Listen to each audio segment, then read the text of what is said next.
dalam kekudusan, kami tidak main-main soal kesucian, kami tahu tanpa kesucian, kami tidak bisa melihat Tuhan. Penyertaan Tuhan tak ada dalam hidup kami, apalagi pembelaan. Berikan kepada kami kemampuan untuk bisa mengerti, mencerna, dan hamba-Mu untuk bisa mengajar dengan jelas pula. Dalam nama Yesus, turunlah Roh Kudus atas hati setiap kami. Haleluya. Amin. Puji Tuhan. Shalom. Beri tepuk tangan untuk Tuhan Yesus. Sebelum duduk, Anda bisa lihat kanan kiri dan katakan, hari ini kita pasti akan dikenyangkan oleh Tuhan. Dan saya minta multimedia, bukan multimedia, saya minta bagian sound bisa tingkatkan, ini enggak ya, apa namanya, monitor saya, supaya saya bisa lebih dengar suara saya tidak terpencar. Ya, silakan duduk. Senang kembali di sini, meskipun di sini dulu di sana. Saya ucapkan selamat kepada GBI City of Love untuk tempat baru yang Tuhan berikan. Tuhan itu maha indah, ya, jalannya tak terselami, yang pasti selalu naik. Tuhan bawa kita kalau hati kita suci dan kudus di hadapannya. Amin. Dan saya diberitahu sama Pastor Timothy untuk hari ini ngeflow aja. Please Pastor preach all night katanya, kira-kira bukan begitu ya, bercanda. Tapi intinya hari ini waktunya panjang, kita nggak tergesa-gesa kemana-mana. Percaya nggak, saya dikasih waktu 2 jam untuk selesaikan semuanya. Jadi kenyang, pasti katakan kenyang ini. All you can eat ya. Jadi saya usahakan untuk bisa menyampaikan firman, bukan 1 tapi 2. Tapi sebelumnya nanti yang multimedia, I will get to this later. Saya rasa saya harus sampaikan satu bagian firman dulu, lalu sambung ke situ. Nah, yang ini dadakan muncul di hati saya baru tadi sebelum saya naik ke sini, Efesus pasal 5. Ini couples night kan? Jadi saya boleh tanya nggak di sini yang couples night by faith, artinya aku hari ini datang sebagai satu couple tapi pasanganku masih dalam imanku. Alias masih single, angkat tangan, mengaku, kanan kiri, iya nggak apa-apa, saya tutup sebelah mata. Harusnya Anda tidak di sini, tetapi Anda di sini, saya yakin setelah keluar dari sini pasti dapat jodohnya. Mungkin jodohnya di luar sana, tapi bisa jadi juga ada di kanan kirimu, siapa tahu. Selama ini ada di depan kita, kita tidak tahu, ya kan? Saya doakan supaya di gereja ini dengan cara yang benar mulai jadi-jadian. Ya kan, Pastor Timothy? Ya udah, nggak usah cari sampai ke ujung bumi. Kadang-kadang dari sebelah kanan atau kiri. Ya, yang single tadi yang berkata aku, coba toleh kanan kiri, siapa tahu. Siapa di sini yang menikah dan sudah menikah dan anaknya masih di bangku sekolah, ya, sampai kuliah? Angkat tangan. Oh, siapa di sini yang sudah menikah dan sudah punya cucu? Banyak. Total semua yang sudah menikah angkat tangan. 1, 2, 3. Kena targetnya. Ini couples beneran ya. Puji Tuhan ya. Oke, saya mau memberitahukan kepada Anda bahwa pernikahan itu tidak ada dikenal usianya lalu diukur hikmatnya. Pernikahan itu tidak hanya standar usia, tapi jalan dengan Roh Kudus hari per hari. Pernikahan itu hanya bisa dimasukkan 2 kategori. Holy or not holy. Bukan happy atau nggak happy, karena pernikahan yang salah pun, orang yang hubungannya nggak keruan pun bisa bahagia sementara. Tapi kita kalau di dalam kategori yang kudus dan suci, kita hidup dalam takut akan Allah, maka kebahagiaan kita bertambah seperti sungai yang mengalir, tiada hentinya, damai sejahtera. Maksud saya, nggak ada orang yang terlalu berpengalaman dalam pernikahan, mau sudah menikah 40 tahun sekalipun. It's every day walking with Jesus and our spouses. Setiap hari berjalan dengan Yesus dan berjalan dengan pasangan kita semakin seperti Yesus. Really, banyak orang mengejar pernikahan itu happiness. Tuhan rancangkan desain relationship yang namanya cinta, itu awal-awal suci baru bahagia. Tanpa holiness, there will be no happiness. Atau tanpa kekudusan, kebahagiaan yang kita rasakan itu semu dan tidak berfondasikan. Dan sia-sialah orang membangun rumah jikalau bukan Tuhan yang membangunnya. Tuhan merancangkan pernikahan to be holy, not to be happy. And when you're holy, you'll grow to be happy. You will be happy. Nah, karena itu kita tahu bahwa pernikahan tidak bisa lepas dari Tuhan. Nggak bisa hormonal atau biologi saja. Ada prinsip-prinsip yang guiding our relationships atau yang membimbing menuntun hubungan setiap kita, hubungan cinta namanya. Dan prinsip-prinsip ini senyata hukum gravitasi.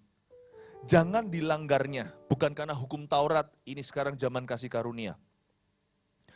Sama dengan kita nggak peduli sediurapi apa, seberkuasa apa di dunia ini. Kalau kita dari tingkat 10 katakan, kita lompat, sekalipun ada pelayanan malaikat, saya garansi minimal Anda patah tulang atau geger otak jikalau tidak meninggal dunia. Tak peduli siapa dirimu, presiden atau pendeta yang paling diurapi, yang barusan mendoakan orang lumpuh berjalan, kalau Anda melawan gravitasi, you are asking for it. And you're gonna get death. Di dalam hubungan juga sama, tinggalkan Tuhan maupun prinsip-prinsip yang Tuhan berikan, maka kita tidak akan melihat kebahagiaan. Baru kemarin saya dan istri bicara dengan ketiga anak kami yang berusia 17, 13, dan 9. Di mobil, bisa anak-anak yang bilang gini, nyeletuk begini, Daddy, Mami, really ya, bener ya, karena dalam hidupan sosial orang tuanya, kami selalu ajak mereka untuk ikut. Lalu kami lengkapi nanti kalau dengan teman papa mama, mereka harus bagaimana dari kecil mereka sudah kami ajari. Supaya enggak gadgetan, anak-anak kami itu harus menyapa, harus salaman, pandang mata, ajak ai, susu, om, tantenya bicara. Kalau enggak diajak bicara tunggu, tapi harus selalu bisa untuk level up. Dan dalam masa-masa saya bawa anak-anak untuk bertemu dengan berbagai macam orang, karena anak pendeta biasanya sangat expose dengan hal-hal seperti ini. Ternyata mereka bisa mendapatkan satu observasi, itu interesting sekali. Mami, Daddy, om ini kan dulu begini kan, tante ini begini kan. Benar ya yang Mami, Daddy katakan, gak ada orang yang melanggar kekudusan itu, hidupnya enak. Anak saya bisa ngomong begitu. Gak ada orang yang gak suci hatinya, atau orang yang memang hidup melanggar firman Tuhan dengan sengaja, yang hidupnya ada penyertaan Allah. Ini anak kecil yang bicara begini. Karena kadang-kadang kami akan beritahu sama mereka, gak beritahu semua rahasia. Sometimes we gonna tell them, orang-orang tertentu ini masa mudanya seperti apa. Dan mereka komentar begini, benar yang Daddy katakan, orang itu kalau enggak suci atau kudus, mereka tidak akan melihat Tuhan. Lalu mereka memberikan permohonan di mobil itu, bangga saya sebagai papa, tolong jaga jalan kami ya Mami, Daddy. Please guide us, we want to end up not only happy, we want God to use us. Saya senang sekali, anak kecil aja tahu, without holiness, you shall have no happiness. And your happiness hanyalah semu, sebentar dan tidak ada nilai kekal. Lalu anak turun-temurun karena keturunan orang-orang yang takut akan Tuhan diberkati, keturunan orang berdosa, biasanya juga akan susah. 1-2 bisa melawan arus lalu menerapkan kehidupan yang berbeda dengan nenek moyangnya, yaitu kehidupan sia-sia. Tapi berapa banyak sih? Persentasinya nggak tinggi. Ternyata apa yang kita lakukan dalam hidup ini mempengaruhi orang-orang yang belum ada kalau kita masih single atau bujangan. Itulah sebabnya waktu saya masih sendirian, belum menikah. Saya punya prinsip yang kuat sekali untuk menjaga kekudusan. Karena nanti suatu hari pasti ada anak yang Tuhan berikan pada saya. I don't want them to suffer. Meskipun waktu itu saya masih umur 18, tapi saya sudah punya visi ini. Karena kekekalan hidup dalam diri saya, Roh Kudus hidup di dalam diriku. Saya punya satu prinsip yang saya pegang erat-erat. Suatu hari akan ada manusia-manusia baru di hidupku yang aku akan cintai setengah mati. Dan sekarang waktunya aku menabur dalam kehidupan mereka, sekalipun mereka belum ada, bahkan aku pun belum menikah. Saya belum kenal sama istri saya waktu itu, tapi saya sudah punya prinsip yang kuat. Ternyata pernikahan yang bahagia dibangun dengan dipersiapkan jauh hari, bahkan sebelum seorang anak muda punya pacar, bahkan sebelum punya pasangan. The earlier the better, lebih awal, lebih dini, lebih baik lagi. Itulah sebabnya Bapak Ibu, teladanmu sangat perlu bagi anak-anak kita. Teladan kita ini, bagi anak-anak kita untuk punya warisan ilahi yang benar. Saya selalu katakan, warisan terbaik yang bisa diberikan oleh orang tua kita, atau oleh kita kepada anak-anak kita, bukan harta benda, tapi pernikahan kita yang bahagia. A sure footing atau sebuah tempat berpijak bagi anak-anak kita, agar mereka bisa punya teladan. Dan persentasinya akan tinggi sekali kalau kita memupuk yang benar. Kalau kita tanam apel, pasti keluarnya buah apel. Engkau akan dan aku akan menuai apa yang kita taburkan. Taburlah lebih early, lebih baik. Kalau Anda kenal Tuhan setelah Anda menikah, taburlah mulai sekarang. Jangan sia-siakan lagi, mungkin dulu pernah salah. Gak usah noleh ke belakang, lupakan yang lalu, mengarah pada tujuan. Tapi kalau Anda bisa mengenal Tuhan sejak masa muda, yang di sini kan ada bujangan, sejak sekarang jangan mainan. Jangan bercanda mulai sekarang soal kekudusan. The earlier the better, the less battle. If you battle now, the less battle in front. Ya. Kalau sekarang yang masih bujangan, tabur mulai sekarang. Tapi sekarang saya pasangan pun belum ada. Pacar pun belum ada. Tapi someday kan ada. Kan imani kan? Berarti suatu hari kalian akan diberi anak juga kan? Jangan pernah menabur sesuatu yang kau tahu suatu hari engkau akan sesali. Dan kalau anak-anak kita masih kecil sekarang, seperti yang saya tadi tanya, siapa di sini anak-anaknya masih di bangku sekolah, angkat tangannya banyak. Taburlah dalam hidup mereka, bahkan mereka belum tahu apa itu pacar. Masih kecil kan, SD kan, kalau ini sama ini kamu suka ini ya ini, you. Belum waktunya bicara soal hubungan. Tapi taburlah lewat hubunganmu papa mama. Tunjukkan kepada mereka apa itu pernikahan yang kudus. Anak-anak orang yang dari kecil sudah melihat teladan, itulah adalah anak-anak yang paling beruntung di seluruh bumi.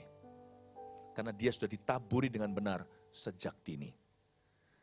Let me give you this vision for holiness first before I enter. Sebelum saya masuk ke hal-hal yang lebih dalam lagi, bahkan hal yang praktis. Holiness is everything in relationships.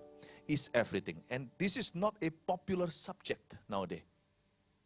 Semua subjek-subjek, semua beban pembicaraan, motivasi atau apa, semuanya ujungnya gini, gimana kita bisa bahagia. Sudah jarang yang berkata gimana kita bisa suci dan kudus di hadapan Allah. If you go to a doctor, a good doctor will not cure just nggak akan menyembuhkan hanya sekedar rasa sakitnya. He will cure the cause of your pain. He will not give you a painkiller. He'll give you the solution for the cause of your pain. Saya tidak mau memberikan kepada Anda hal-hal yang seputar cuman gimana pernikahan, how to make marriage works, how to make relationships work. Bagaimana membuat hubungan itu jadi langgeng segala. Saya nggak kepingin itu. Saya tekan satu tombol di fondasi, namanya kekudusan. Semuanya akan solve. The greatest problem, semua problema relationship, coba perhatikan, observasi. Ujungnya satu, selfishness, lack of holiness. Selalu di situ. Segala pertengkaran, segala perceraian, semua perselingkuhan. Semuanya dimulai dengan taburan yang salah. Mari kita lihat dulu Efesus pasal 5, kasih Kristus adalah dasar hidup suami istri. Inilah ilmu hubungan yang namanya gravitasi. Gravitasinya relationship ya ini. Ayat 20, Efesus 5 ayat 22. Hai istri, tunduklah kepada suamimu seperti kepada Tuhan. Ini langsung dibuang, dilempar keluar dari buku, textbook manapun juga, apalagi di dunia barat. Emansipasi wanita. Perempuan tidak mau berada di bawah.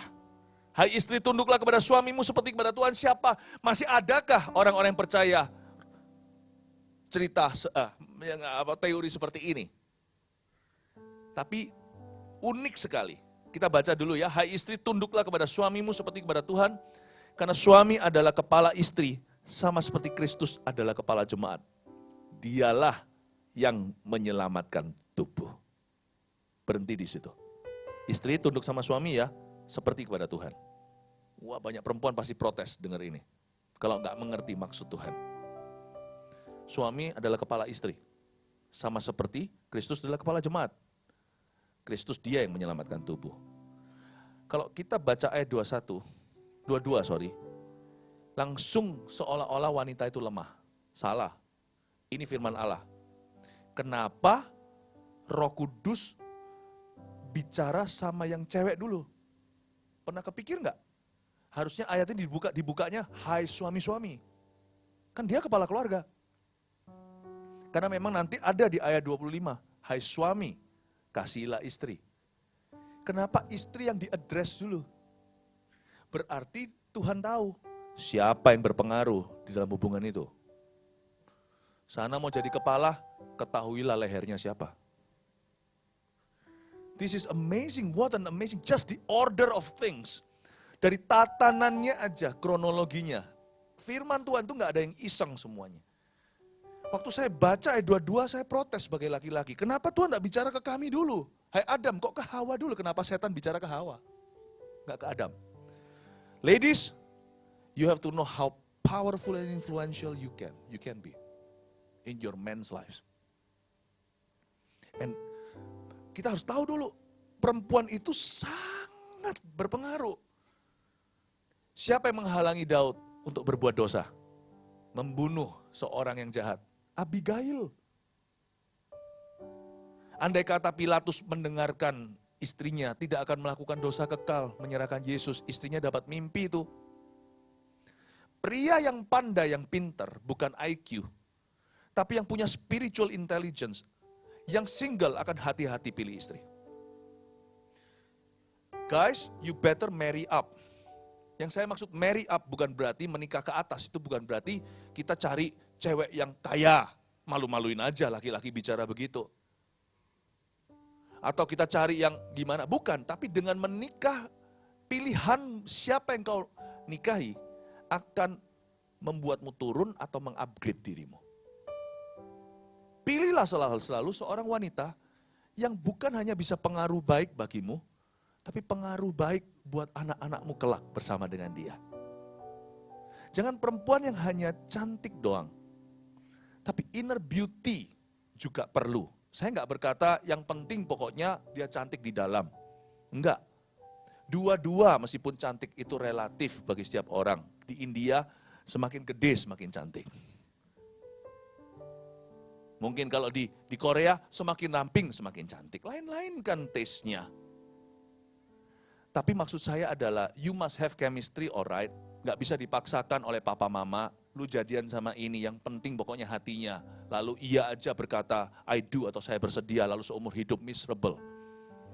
Ini pilihan papa mamaku bukan pilihanku. You must have chemistry. But do not make it everything. Di dalam hati apa yang di hati perempuan itu perlu. Ya, pastikan yang bujangan you marry up. Siapa yang kau nikahi, jangan hanya persyaratannya tampang saja. Atau apa yang bisa menggerakkan Anda secara biologi di dalam tubuhmu. Tetapi pastikan Anda punya kriteria, apakah wanita ini punya potensi mencintai Tuhan. Apakah apa yang menjadi prinsip hidupnya, kenalilah. Cara pandangnya apa tentang hubungan dengan orang tua. Apa yang menjadi visi misi hidupnya, cari tahu semua. Dan bagi yang sudah menikah, ketahuilah satu hal. Bahwa Anda ditaruh di samping suamimu, laki-laki yang kau pilih. Untuk jadi pengaruh. Makanya Tuhan berkata sama si istri dulu, hai istri tunduklah kepada suami. Pakai kelemah lembutan untuk mempengaruhi, bukan dominan. Dan ayat 22 ini penuh pewahyuan. Dari sejak awal Tuhan bicara ke istri dulu, meskipun lewat tangan Rasul Paulus menulis kepada jemaat Efesus, saya tahu wanita pilihan pertama, perebutan baik Tuhan maupun setan. Mau jatuhkan satu keluarga, gampang. Pengaruhi mama di rumah itu. Pengaruhi istri. Gak lama lagi, Simpson pun akan bertekuk lutut. Now, you have to know that women have different function, tapi mereka they are equal. In fact, ada orang berkata wanita adalah kaum yang lebih lemah. Saya nggak setuju. Secara fisik iya. Secara fisik pastilah. Kalau kita lihat itu olahraga mixed martial arts, hebat yang perempuan, saya sih nggak kepingin Siapapun perempuan yang saya tahu di hidup saya berkelahi seperti itu, sehebat-hebat mereka yang champion dilawankan dengan champion yang cowok, divisi cowok, pasti mati. Yang perempuan jangan merasa tersinggung kalau saya bilang begini. Memang Tuhan menciptakan laki-laki yang super kuat dengan perempuan super kuat, tetap laki-laki punya yang lebih kuat. Secara fisik mungkin kita lebih kuat, tapi nggak tentu loh secara emosi. Pernah lihat nggak seorang teenager, seorang ABG, yang laki putus cinta, udah mau bunuh diri rasanya si cowok muda. Tapi ketika seorang perempuan, anak perempuan, ABG gitu, lalu ditinggal sama pacarnya, nangis jadi-jadian. Papa mama khawatir, seharian, semalaman gak mau turun, dari pulang sekolah gak mau makan. Tapi besok pagi, dengan mata bengkak, sudah bisa tersenyum sama papa mamanya makan. Papanya garu-garu kepala. Dan berkata, apa terjadi dengan anak kita? Apa anak kita gila? Kemarin rasanya sudah the end of the world, pagi ini seperti seolah-olah gak terjadi apa-apa. Terus mamanya cuma senggol papanya, papa ini sampai gak tahu dunia wanita. Waktu ditanya sama papanya, nak, what happened to you? Kemarin rasanya sudah kiamat, hari ini kok seperti seolah-olah gak terjadi apa-apa. Daddy, I've already gotten over it. Bisa cepet. Laki-laki bisa keplek-keplek 2 bulan. Siapa bilang perempuan lebih lemah? Secara emosi, mereka itu lebih kuat. Kalau laki-laki itu seperti satu komik itu loh, Asterix. Asterix itu harus minum jamu dulu, baru kuat bisa berperang lawan orang Romawi. Perempuan itu seperti Obelix dari lahir, sudah kecemplung ke dalam jamu. Perempuan lebih kuat loh, emotionally and spiritually, sama-sama. Saya beritahu, perempuan diciptakan dari mananya laki-laki? Tulang rusuknya. Apa pewahyuan di balik itu? Perempuan diciptakan dari laki-laki. Anything that men can do, women can. Because women have been created from the strength of men. You don't believe me? Coba rusuknya dipatahkan. You will hardly be able to stand up. It is out of the strength of guys, girls were created. That means, itu artinya, setiap apa yang laki bisa, wanita bisa. Tapi wanita kalau tunduk sama pria dalam pernikahan, bukan karena takut. Tapi karena cinta. Ini juga sebuah tips bagi orang-orang yang punya anak perempuan.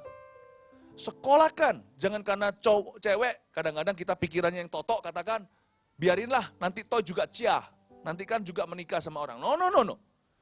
Saya punya visi dan istri saya untuk anak perempuan. Dia bisa segalanya. Musik bisa, pintar dengan orang sosial, dengan media bisa, language macam-macam, pintar ini itu. Saya beritahu sama anak perempuan kami, someday when you submit to a man, it will not because of fear. It will be because of love. And before you learn to submit to a man in marriage, you will never be whole. Nor be more like Christ. Kamu akan tunduk kepada suamimu untuk menjadi seperti Kristus. Karena rahasia ini besar, saya dahului ayat yang belum saya singgung. Adalah hubungan Kristus dengan jemaatnya. Sesuatu hari kalau kamu tunduk, kalau kamu dibukakan pintu bukan karena kamu lemah gak bisa buka sendiri. Tapi kamu belajar untuk enjoy your womanhood. Belajar untuk dilayani agar kamu bisa melayani. Dan dengan demikian lewat hubungan ini, kamu bisa menjadi semakin dekat dengan Kristus. Amin. Jangan pernah anggap remeh wanita yang punya anak perempuan juga. Jangan sampai leskan ini, leskan itu buat dia hebat, lebih hebat dari 7 laki-laki. Makanya saya beritahu sama anak saya perempuan, someday siapa yang dengan kamu? Laki itu laki. Saya kasih standarnya dulu. Kalau saya pergi berdua on a date with my girl, with my little girl, who is not so little anymore, she's 17. Saya pergi on a date dengan dia, berdua, daddy and daughter. Lalu terakhir saya kasih pesan sponsornya. Thus should you be treated one day when you go on a date with a man. Saya kasih standarnya. Daddy has never touched you in a way that makes you uncomfortable. Daddy has never been rough to you, tidak pernah verbally abuse you, never. Nah, berdoa minimal seperti itu. And when you submit to a man, suatu hari kalau kamu tunduk sama seorang laki-laki, seperti mami, tunduk sama daddy. Bukan karena mami itu tidak bisa apa-apa. Tanpa daddy, I think she can survive. but her life will never be complete without me. She submits to me out of love, not out of fear. Perempuan itu berpengaruh. Tuhan bukan tidak sengaja address the woman first in this verse. Saya mau kuatkan dulu hai para istri, agar Anda menjadi pengaruh yang baik buat suami. Amin? Amin? Hai istri, tunduklah kepada suamimu. Lalu lihat ayat 24, karena itu sebagaimana jemaat tunduk kepada Kristus, demikian juga istri kepada suami dalam segala sesuatu. Garis bawah itu, dalam segala sesuatu. Wah, ini gak enak. Istri suruh tunduk sama suami dalam segala sesuatu itu apa artinya? Disuruh buat jahat juga harus ikut dong. Disuruh meninggalkan Tuhan juga dong. Suruh nyembah berhala, saya harus tunduk dong. Bukan. Ya, sebagaimana jemaat tunduk pada Kristus, ada standarnya. Istri tunduk dalam segala sesuatu. Kata dalam segala sesuatu ada 3 dimensi. Tulis ini. Tunduk itu artinya the lady must become vulnerable. Sang wanita harus teachable. Harus mudah diajar oleh suaminya. Kecuali apabila suaminya melanggar firman Tuhan, maka dia harus naik banding, dia harus hatinya mudah diajar oleh Tuhan. Pria yang tertinggi dalam hidupnya. Ideally, the best scenario is sang istri tunduk sama suaminya karena suami tunduk pada Kristus. Jadi Kristus mengajar istrinya melalui suaminya. That's the best scenario. Tapi kalau suaminya korsleting, dia melanggar firman Tuhan, sang istri jangan ikut-ikutan berdosa, jangan kepahitan, naik banding, dengar-dengaran dengan Kristus, pria yang tidak akan pernah meninggalkan dia. Tangkap ini Bapak Ibu Saudara. Itulah sebabnya seorang wanita yang ditinggal oleh suaminya selingkuh, sang suami tidak bisa lagi jadi imamat di rumah tangga itu. Apakah kalau sang wanita itu tidak dengar-dengaran dengan Kristus, dia pasti pakai jalan pintas. Diceraikan aja atau apa. Dan itu enggak garansi, enggak menjamin akan mengubah apa-apa. Jadi, waktu kami ketemu dengan orang seperti ini, maka kami akan eratkan hubungan istri orang itu, wanita itu, dengan Kristus lebih lagi. Dan kemungkinan besar, kalau orang itu mendekat ke Kristus dalam situasi seperti ini, munculnya pengampunan. Sang suami tidak berfungsi, tapi Tuhan Yesus tak berfungsi dalam hidupnya. You must be vulnerable. Apalagi kalau suaminya takut akan Tuhan, my goodness, then your submission must be out of joy. You're the luckiest woman in the whole world if your husband is God-fearing. Kalau suami Anda takut akan Allah, Anda adalah wanita yang paling bahagia. Benar itu. Don't give him any hard time. Kalau suami Anda hidup di dalam firman Allah, sudahlah sedikit sana kurang-kurangnya, gak usah terus perfeksionis diungkit-ungkit melulu. Anda tidak menyadari betapa lakinya dirimu. Kalau gak percaya, pergi keluar sana. Lihat banyak wanita yang tidak bahagia, punya segalanya, berlian di mana-mana. Suami tak pernah di rumah. Udahlah, cincailah. Kurang-kurangnya sana sini, asal dia itu setia. Asal dia itu orangnya cinta akan Tuhan. Setia kepada keluarganya, pada Anda dan anak-anaknya. Ibu-ibu, please, be vulnerable to your husband. Jangan menyeruduk atau jangan menanduk. Yang dimaksud dengan dalam segala sesuatu itu berarti juga gentle, not only vulnerable. You must always be gentle to your husband. Ya, yang ketiga, you must always be influential. Tunduk itu artinya, kalau Anda mau mengubah suami Anda, sekalipun ini bukan masalah hidup dan mati, bukan masalah dosa, kalau Anda ingin setir suami Anda ke arah yang Anda inginkan, do it in the most gentle way, if you want to be influential in his life. Jangan paksa-paksa, bicara juga harus lihat-lihat waktu, kapan waktu tepatnya, jangan waktu dia capek atau apa. Belajar dari Esther. Esther itu memberitahukan keinginannya setelah sang suami diajak tea time berapa kali. Coba perhatikan, gak langsung kan? Sang raja datang, Ahasiweros, lu mau apa? Dia bilang, nanti dulu datang ke my second tea party. Kesekian kali dia baru beritahu, ada orang mau bunuh aku dan bunuh kaumku. Itu loh. Padahal Esther tahu dia buka mulut, apalagi kalau ajak gegeran, pasti dapat yang dia mau. Tapi dia pakai cara yang gentle kalau dia mau influential.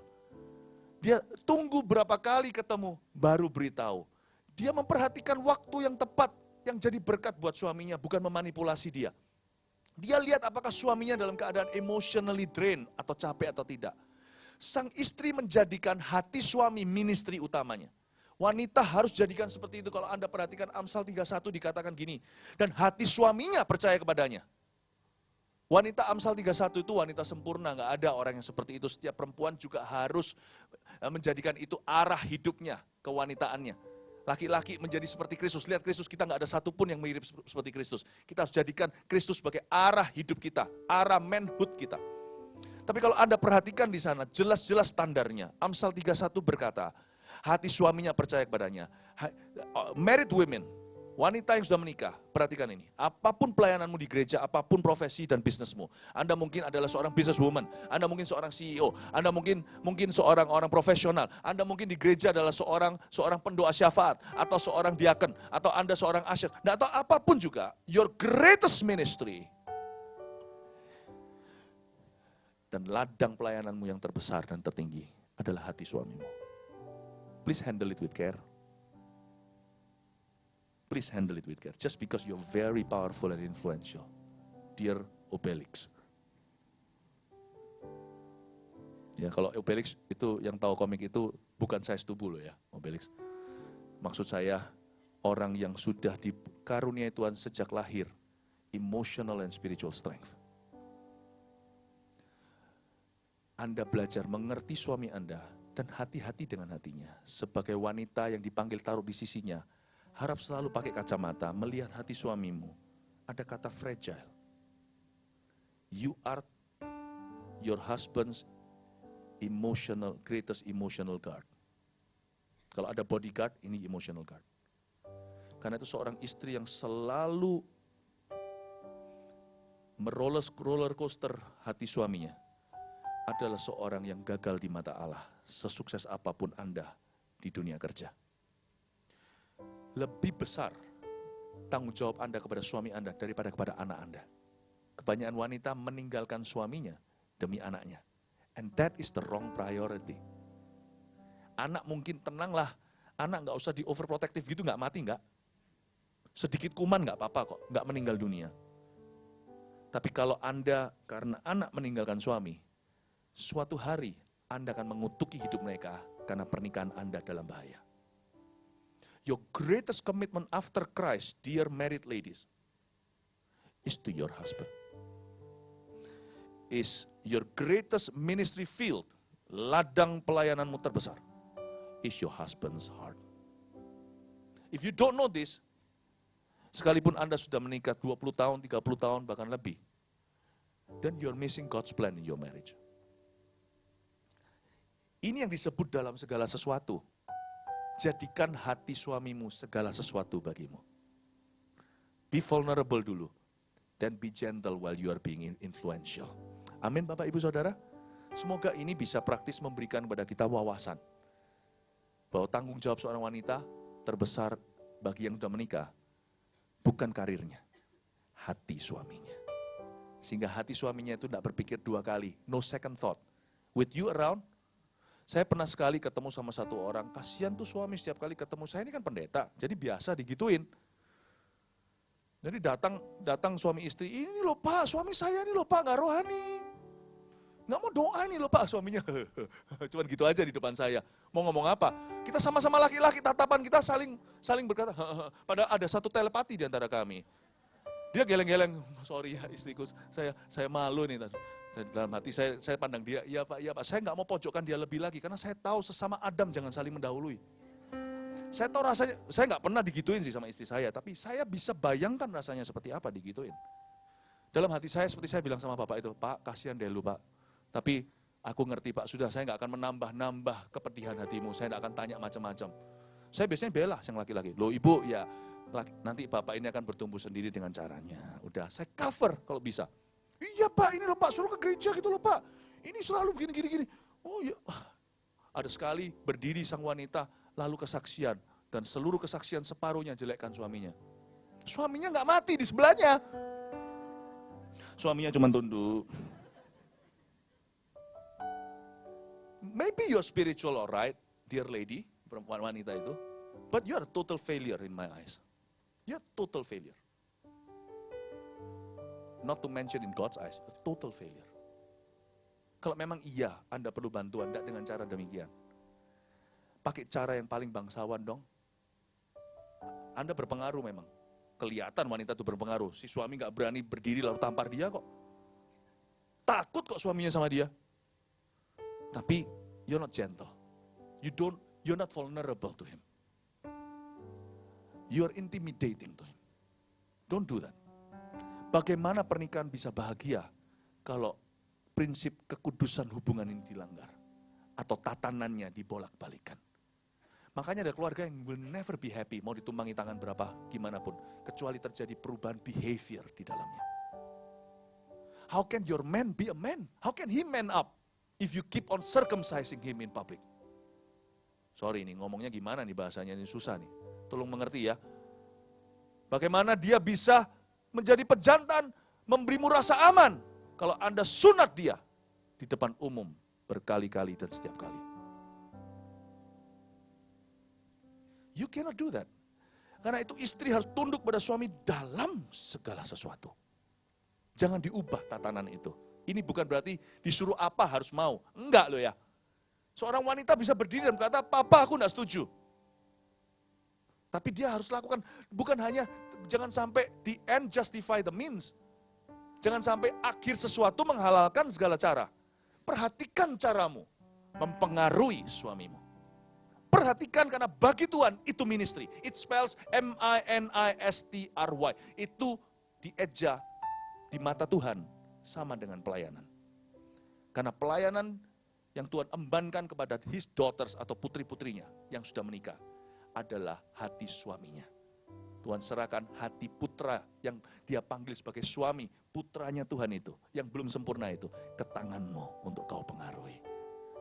Watch your style. Jangan halalkan segala cara. Ayat 25. Hai suami, kasihilah istrimu. Nah ini suami mulai diberitahu. Sebagaimana Kristus telah mengasihi jemaat dan telah menyerahkan dirinya baginya untuk menguduskannya.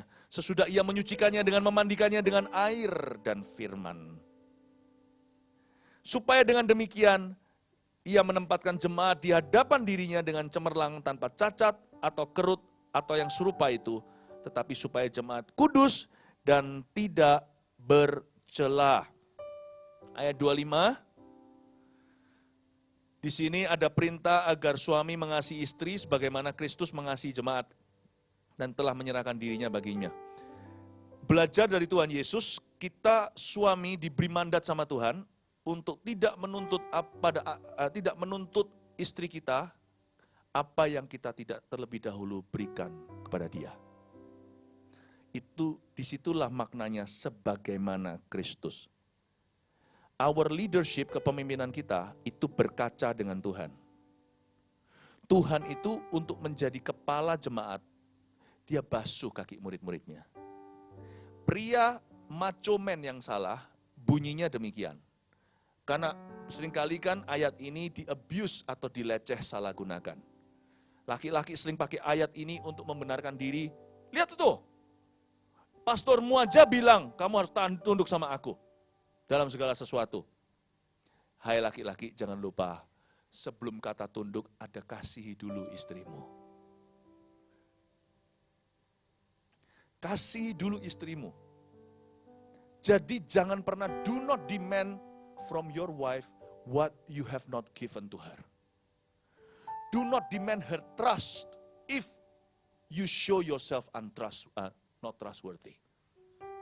Jangan tuntut percaya, mama ini kok, kenapa kok telepon aja, kan kelihatan. Lain cerita kalau dari sejak bujangan, memang yang wanita itu punya masalah posesif segala.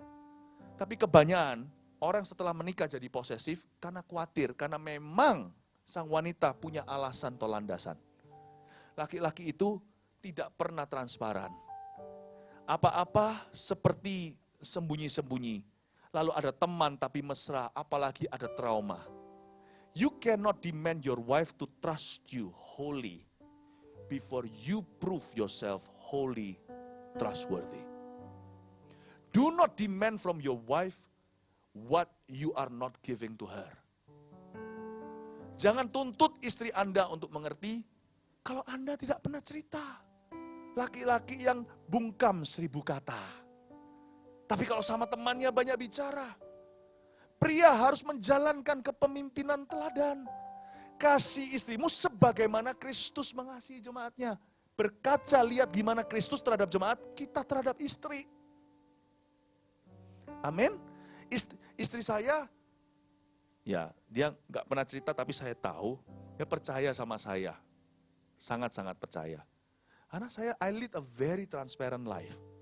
HP saya mau dicek sama dia, nggak apa-apa. Lebih baik begini loh, HP cowok itu bisa dicek, HP suami bisa dicek istri daripada HP istri dicek suami. Suami jangan merasa nggak fair gitu, nggak apa-apa. HP saya passwordnya semua tahu, semua teman saya kemana makan pun, saya bukan suami yang dikit-dikit istri bukan. Saya enggak begini dulu, secara bujangan dulu saya dari kecil umur 6 dah sekolah di Taiwan, lepas dari papa mama saya biasa hidup mandiri. Saya bisa loh dulu tuh ke restoran makan sendiri, pesan lebih banyak daripada yang saya perlu. Enggak lihat kanan kiri, hahaha hihi, saya makan sendiri. Enggak merasa bersalah sama siapa-siapa. Tapi sekarang I cannot. Di kantor jam makan siang aja saya akan telepon dia. Kamu udah makan belum? Aku makan dulu ya. Mau kemana? Aku keluar dulu nih, mau besuk orang dan sebagainya. Saya beritahu. Sampai-sampai dia sendiri, sudahlah pergi, nggak apa-apa, nggak usah telepon. Whatever you wanna reap, you sow. Your wife is your best mirror. Makanya ada beberapa wanita yang tidak pernah mendukung suaminya. Karena suaminya tidak pernah transparan. Sebagaimana Kristus, kasihilah istrimu. Ini ayat luar biasa. Karena itu Bapak Ibu Saudara, saya dorong Anda sebelum menuntut apa-apa dari istri. Bagaimana istri bisa sayang dan melayani, kita nggak pernah memuji. Kalau Anda memuji istri, Anda yang untung kok, karena Alkitab berkata siapa mengasihi istrinya mengasihi dirinya sendiri di ayat 28 nanti. Dan di ayat 27 dikatakan, tanpa cacat atau kerut yang serupa dengan itu, Yesus menempatkan jemaat di hadapan dirinya. Please jangan cacat istrimu di depan umum juga. Jangan pukul dia atau lukai atau gores hatinya. Sebab pepatah itu ternyata Alkitabiah, happy wife, happy life. Karena di Alkitab dikatakan di sini, di ayat 28 coba baca, demikian juga suami harus mengasihi istrinya sama seperti tubuhnya sendiri. Siapa yang mengasihi istrinya, mengasihi dirinya sendiri. Happy wife, happy life. Mari kita buat komitmen untuk tidak jadi pemimpin yang menuntut. Saya praktekkan prinsip itu di dalam gereja atau pelayanan juga. Anak juga sama. Saya tidak bisa tuntut dia kalau saya tidak coaching dia. Saya tidak bisa tuntut anak saya. Kalau saya tidak bisa tuntut mereka untuk mengabdi ke orang tua, kalau saya tidak mengabdi ke mereka. Saya tidak bisa tuntut mereka untuk jadi anak baik, kalau saya tidak luangkan waktu dengan mereka. Mari kita praktekkan kepemimpinan ini. Kepemimpinan suami itu kepemimpinan hamba. Kepemimpinan teladan. Otoritas kita itu bukan keluar dari otoriter. Otoritas kita itu keluar dari taburan. What we have sown. Dan nanti percayalah, ini adalah dunia yang paling profitable. When you sow the right things into people's lives, into your family, you gonna reap more than you sow. Anda akan menuai jauh melebihi apa yang telah Anda tabur dalam diri mereka. Dan di ayat 28 di sini mengatakan, siapa yang menabur dengan benar ke dalam keluarganya, akhirnya dia sendiri yang akan menuai berkatnya. Amin Bapak Ibu. Di ayat yang ke-29, sebab tidak pernah orang membenci tubuhnya sendiri, tetapi mengasihinya dan merawatinya, sama seperti Kristus terhadap jemaat, karena kita adalah anggota tubuhnya. Ya. Oke. Jadi dikatakan di ayat ini bahwa tidak pernah orang membenci tubuhnya sendiri. Saya perhatikan bahwa hari-hari ini banyak orang pria yang suka ke gym. Kalau saya baca orang nggak akan membenci tubuhnya sendiri, tapi mengasuh merawatinya sama seperti Kristus terhadap jemaat. Di sini Tuhan bicara sama laki-laki untuk mengasihi istrinya seperti tubuhnya sendiri.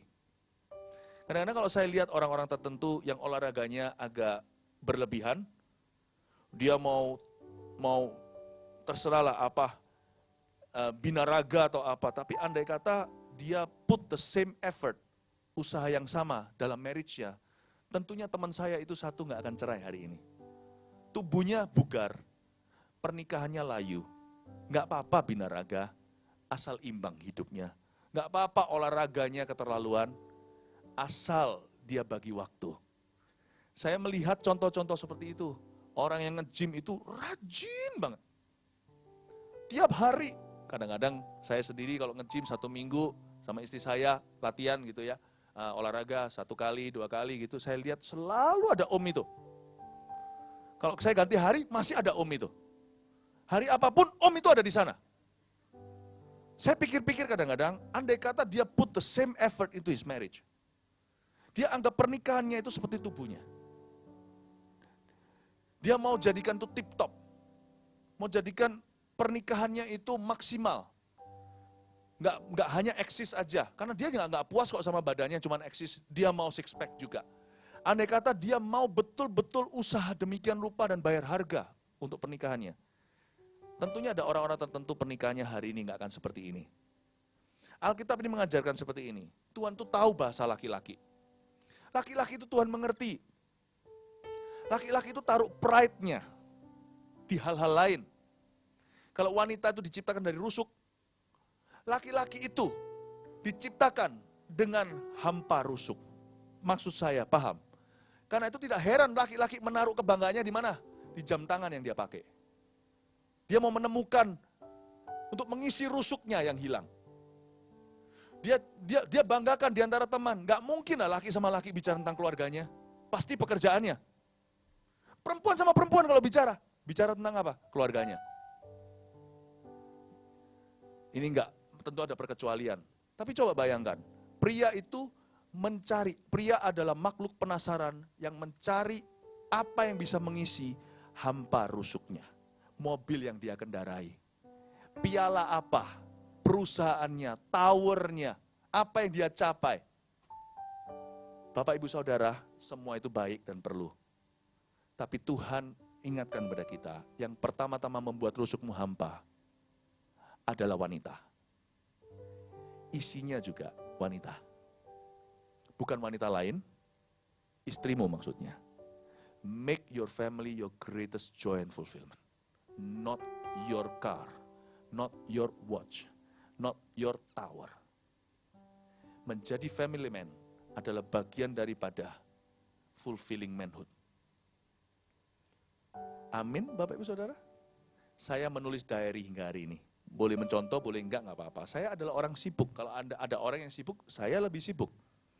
Karena pendeta beda kesibukannya. Saya juga sibuk, urusan saya banyak. Bukan hanya berkhotbah. Saya masih urusin ini itu 1001. Plus ketambahan kesibukan Anda juga kesibukan saya. Buktinya kalau nanti ada apa-apa yang dicari pendeta. Jadi masalah orang juga masalah saya. Ya betul ya Pastor Timothy? Kita orang yang lebih sibuk dari orang sibuk. Karena masalah orang sibuk jadinya menyibukkan kita. Sedangkan kita sendiri sudah sibuk, paham maksudku? Tapi setiap kali pulang ke rumah, saya masih mencatat diary. Yang saya catat bukan berapa jiwa yang saya menangkan, KKR di mana, di bangsa mana. Saya catat momen-momen sweet saya, my sweet moments with my wife and my kids.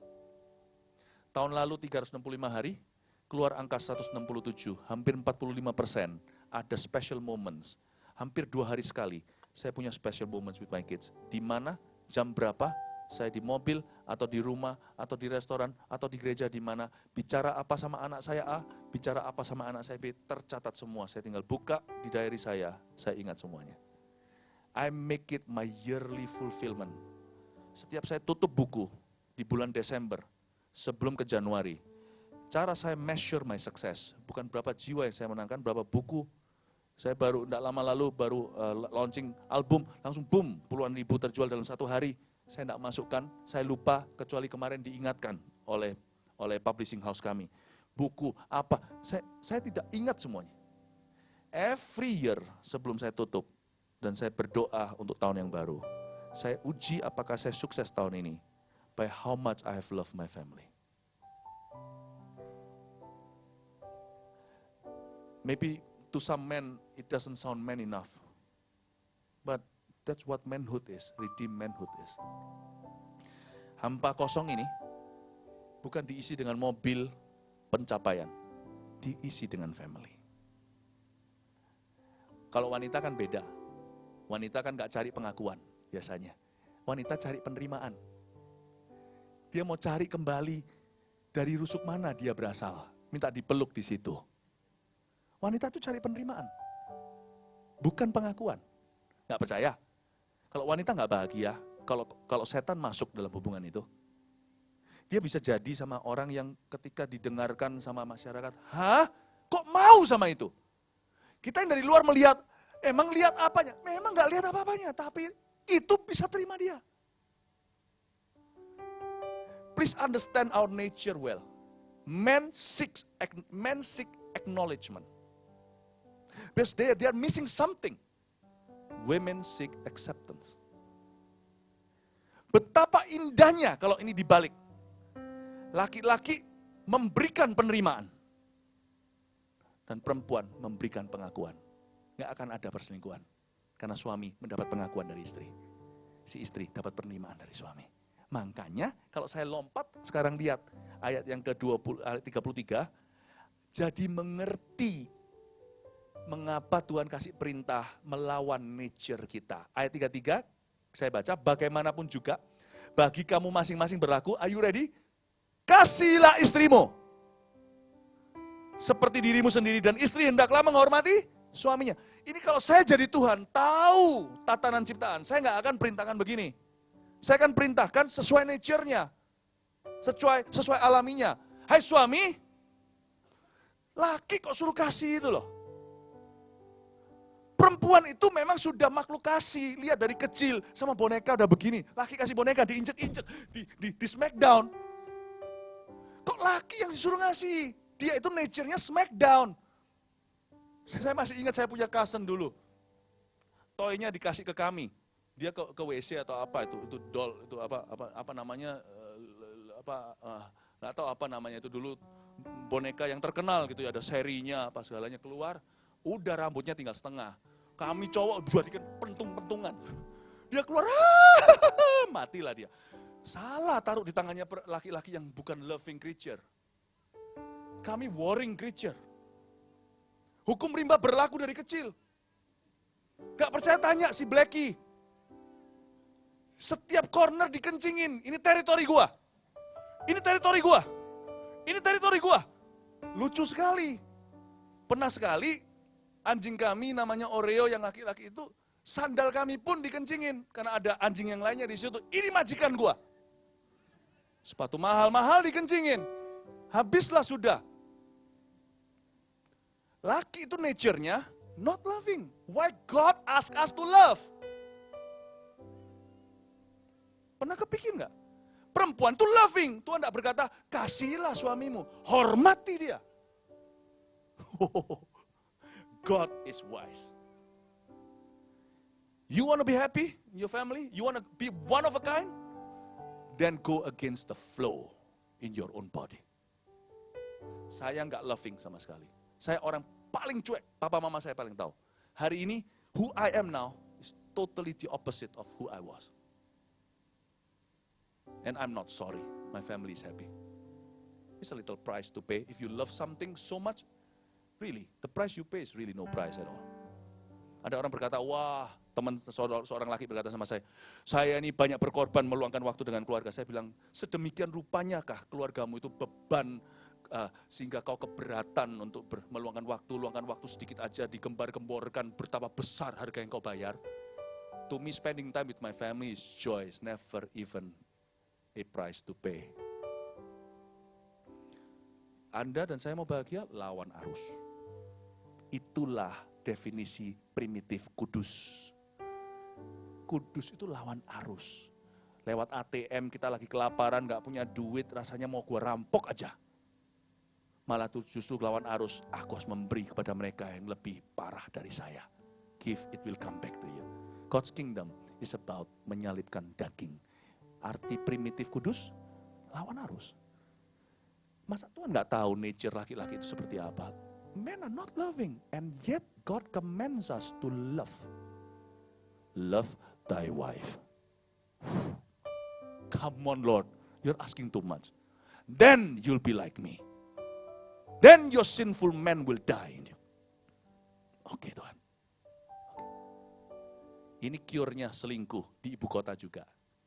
Kalau laki-laki penasaran cari pengakuan di luar, sekalipun sekarang setia 25 tahun ini, cepat lambat Anda akan masuk ke pergaulan yang salah.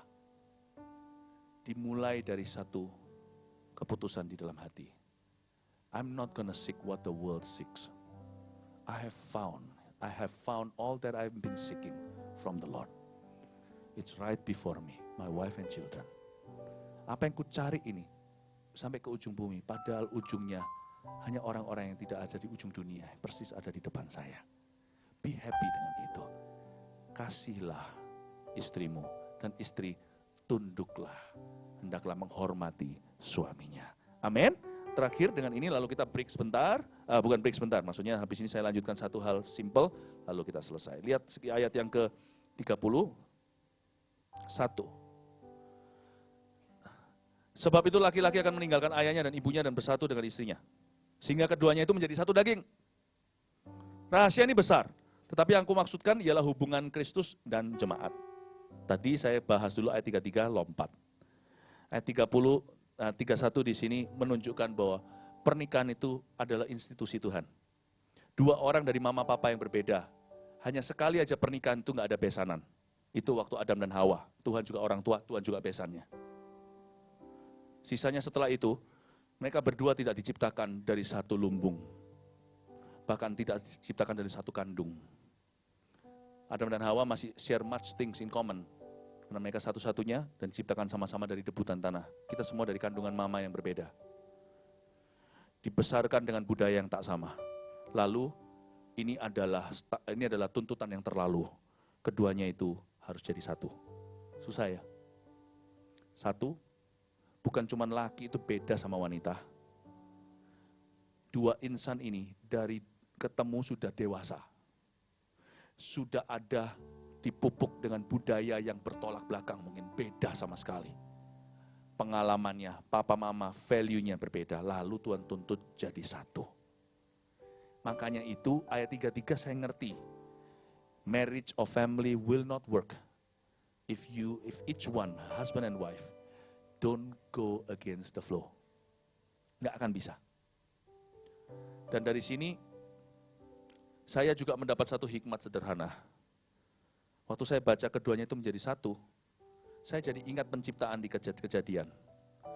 Adam diciptakan dulu, lalu dibuat bubuk sama Tuhan, lalu Tuhan dari debu itu, dari rusuknya, Tuhan bentuk wanita itu. Ini sedikit tips saja, kalau yang pria, kalau kadang-kadang kita merasa nggak mengerti wanita kita, itu lumrah. Waktu mereka diciptakan, kita tidur. So please don't try to understand women. You'll fail flat out. Kita tidak akan pernah ngerti. Don't try to figure them out. Just love them. Dan lakukan bagian kita sebagai laki-laki, yaitu hidup kudus dan benar. Sedikit tambahan tips, kalau pas bertengkar katakanlah, ya kan, perempuan gimana? Dengarkan aja. Laki-laki diciptakan sebagai yang lebih kuat secara fisiknya. Jadi jangan sampai laki-laki emosi, nanti main tangan. Kekerasan dalam rumah tangga, itu lebih sisi pria ke wanita. Wanita mau keras gimana pun kita nggak ngerasa sakit kok, sekalipun ditampar. Jadi mendingan yang perempuan yang emosi. Laki-laki terimalah nasibmu. Lebih baik kita yang jangan emosi. Apapun terjadi, ingat kalau laki emosi berabe jadi. Mendingan kita yang ngalah. Kalau wanita, kalau kita mendengarkan karena wanita lebih kompleks dia punya emosi atau perasaan. Laki-laki itu lebih direct. Ya, kalau perempuan masih belum bisa dimengerti, dengarkan. Dan laki-laki itu seperti versi teknologi zaman dulu HP yang gedenya sebotol minum itu. Tuhan ciptakan versi yang lebih lean, yang lebih baru, lebih canggih. Yaitu wanita. Kalau ini iPhone, dia ini yang X sekarang. Kalau yang laki-laki, yang lebih kasaran. Maksud saya berkata begini adalah, it's better for you to wait to understand your lady. Waiting don't kill you. Gak apa-apa tunggu. Karena memang kita diciptakan lebih gak ngerti perasaan mereka. Perasaan mereka lebih kompleks karena nanti kalau membesarkan anak itu dibutuhkan. Untuk menjadi kopilot Anda dalam hidup ini dibutuhkan. Apa yang Anda anggap kelemahan itu juga kelebihannya. Jadi kadang-kadang kalau bayar harga harus tanggung kelemahannya, gak apa-apa. Toh Anda menuai berkali-kali fungsi dari kelebihan wanitamu. Jadi dengarkan, it's okay. Kalau sampai belum bisa ngerti sampai matahari terbenam, tidur aja, kecup dan katakan, I love you. Mungkin. Tidur aja gak apa-apa. Dan Tuhan akan reset your lady waktu Anda tidur. Kisah penciptaan kejadian akan terulang kembali. Kita dibuat bobok, bangun tidur besok dia sudah nice begitu. Kita gak tahu apa yang terjadi. Tuhan reset totally. Kadang-kadang, yang pria kita harus belajar. Tidak perlu berdebat dan memenangkan argumentasi. That's oftenly not what your ladies need. They only need to be heard, to be listened to be understood. Even though you don't understand a thing. Let God do the resetting. Just sleep. Tidur aja, Tuhan reset esok pagi, sudah mulai baru. Jangan tanya, cari masalah penyakit. Kemarin kenapa? Habis loh. Udah berjalan seolah-olah nothing happen. Kecuali dia yang tanya, Anda jawab. Inilah kebodohan kita, bapak-bapak. Karena kita memang ciptaan yang lebih letterlek. Kita yang nggak ngerti, kita ini lebih nggak canggih. Zaman dulu, handphone, botol minum gitu, cuman tekan telepon sama nggak ada yang namanya WhatsApp, apps ini nggak ada. Itu lady semua yang punya apps gitu secara emosi. Kita nggak punya apa-apa, kita cuma satu tombol tekan, kirim atau enggak. Telepon atau enggak, yang hijau sama merah. Itu aja. Don't try to understand. We've not been created to understand them, but to accept and love them. Yang perempuan sini setuju ya? Udah, biarin mereka bubuk. Kita tidur aja. Ya, and before you sleep you say, Lord, please reset. Amin. Mari kita semua bangkit berdiri.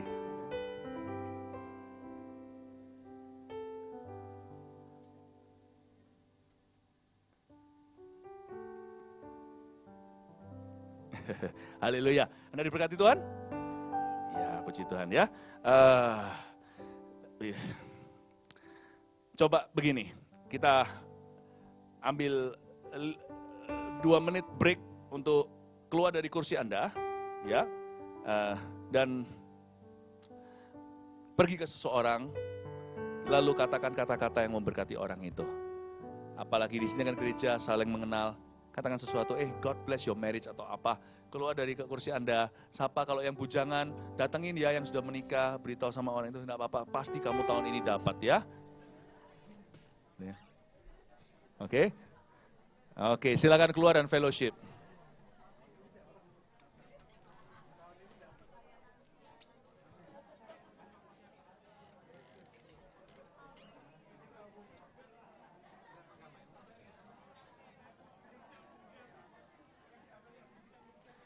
Ya, fellowship dulu.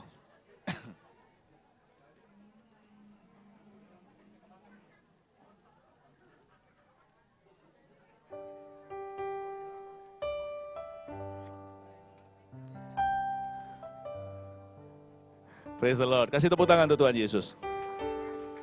Silakan duduk. Bicara soal mengasihi, mari kita satu halaman dulu.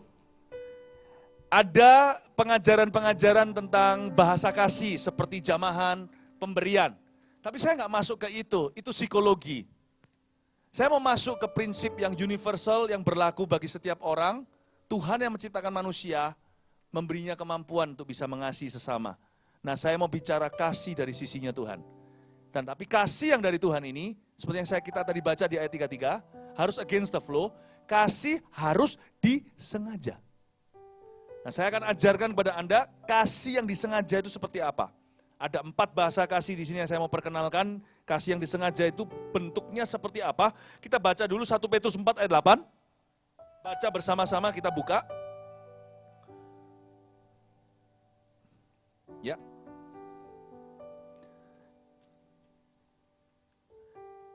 Sudah dapat? Kita baca sama-sama 2, 3. Tetapi yang terutama, kasihilah sungguh-sungguh seorang akan yang lain.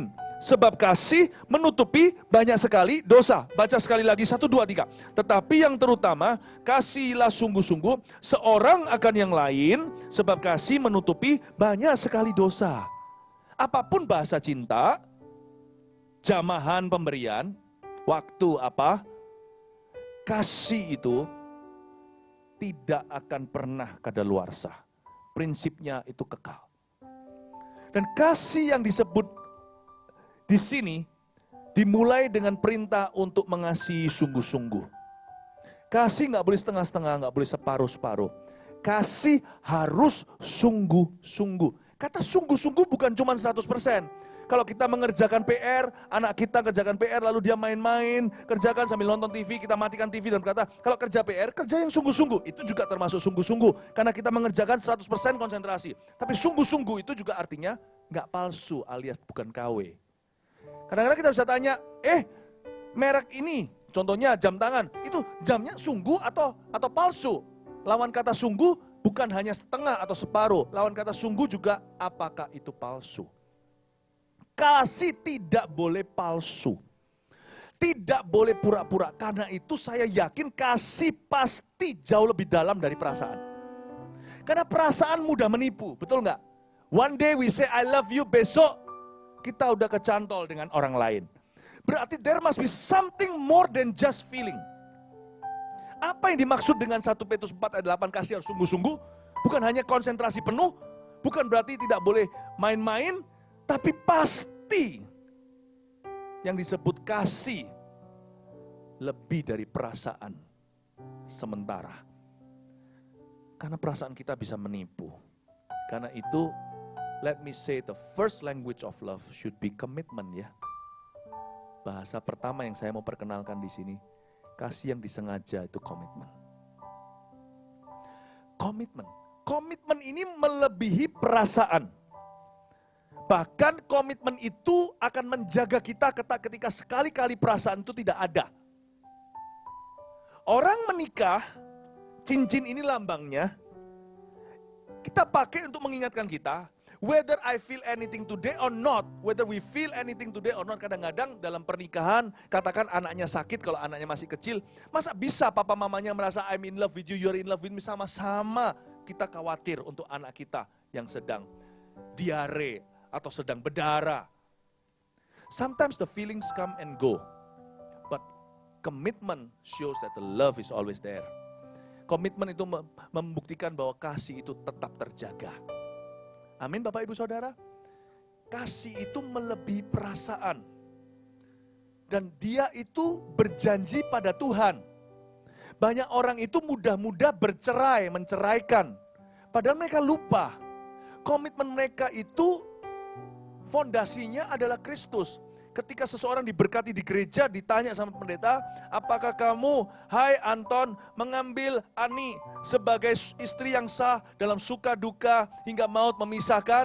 Apa jawabmu? Saya bersedia. Dia tidak berkata saya bersedia kepada pendeta, dia berkata kepada Tuhan, I do. Komitmen, itu yang disebut kasihilah sungguh-sungguh. Sebelum komitmen itu terjadi dan dijaga, kasih hanya pura-pura. Dan kasih tidak teruji. Itu sebabnya bahasa nomor 1, kasih yang sesungguhnya adalah komitmen yang tidak goyah. Mungkin istri Anda, suami Anda, mungkin suami Anda kurang romantis. Ibu-ibu, bisa jadi begitu. Atau mungkin suami terakhir nggak kasih kembang segala. Hampir sih kasih kembang, Valentine's Day kemarin. Tapi tiba-tiba ada perintah, dan itu kebijakan juga. Dari gembala sidang, Insinyur Niko berkata, nggak usah rayakan Valentine's. Nggak jadi, satu-satunya tahun aku hampir dapat kembang. Dilarang. Oke lah, masih bisa bersyukur kok. If your husband, kalau suami Anda masih setia, berarti sekalipun dia kurang romantis, Anda masih bisa syukuri kok. Dia mengasihimu, dia jaga janji I do. Harusnya kita bisa tafsirkan komitmen sama dengan kasih.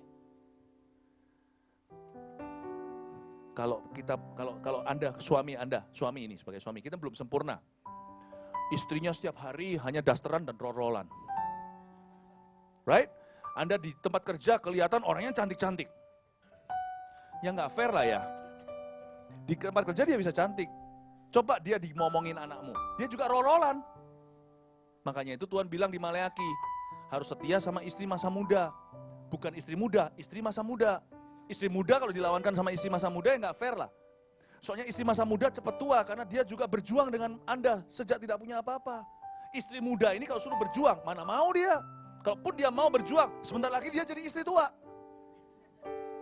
Jadi kalau istri Anda tidak secantik beberapa temanmu, itu karenamu. Tidak dapatkah engkau menghargai dia? Tidak dapatkah Anda bisa melihat komitmennya menjaga anakmu itu sebagai kasihnya terhadapmu? Jangan sia-siakan dia, jangan di-compare, itu menyakitkan.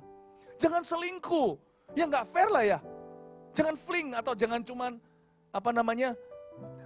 casual punya hubungan. Nggak fair lah. Karena istri yang sekarang kurang cantik di matamu itu, mata Anda itu berjuang denganmu. Dia di sana sini sudah ada tanda-tanda peluru kehidupan ini. Yang itu tampak cantik, wangi.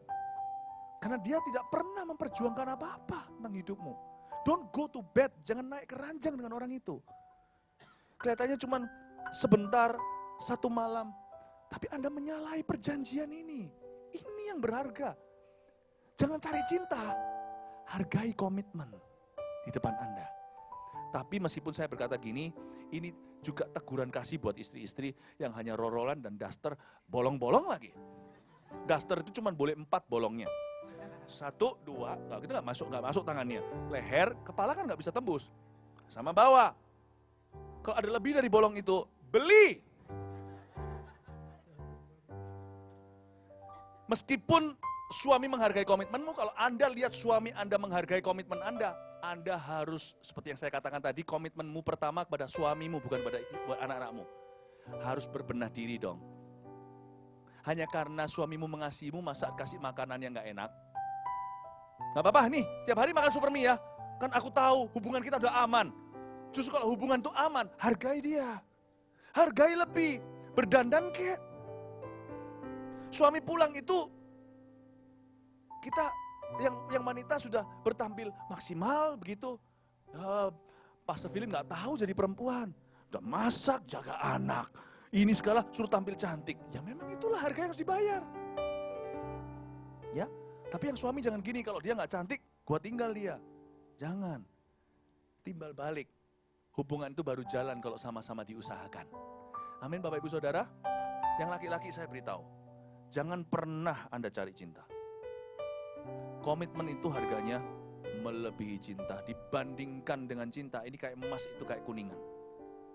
Don't seek love, honor commitment. Amin. Dan yang wanita juga sama. Honor your committed husband. Give him your best. Kasih yang terbaik. Kasih kan memberi. Kasih kan enggak begini, ya sudah, pokoknya dia udah mengasihi aku, udah. Kasih enggak take for granted. Kasih itu tidak menganggap murah. Kalau saya mencintai seseorang, saya pasti akan usahakan terbaik untuk orang itu. Amin, Bapak Ibu. Ya, kasih harus sungguh-sungguh. Dan juga harus komitmen waktu. Apapun bahasa cintamu, kalau nggak ada waktu percuma. Love is always spelled T-I-M-E. Kasih selalu dieja W-A-K-T-U. Nggak ada waktu percuma.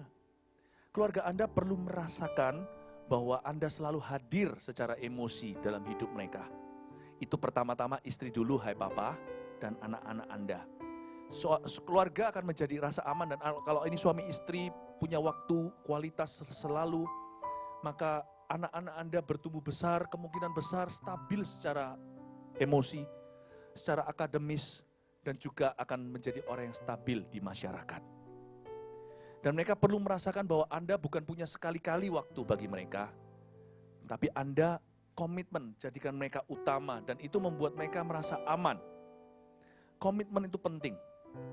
Jangan pernah memikirkan juga suami istri cerai sebagai opsi.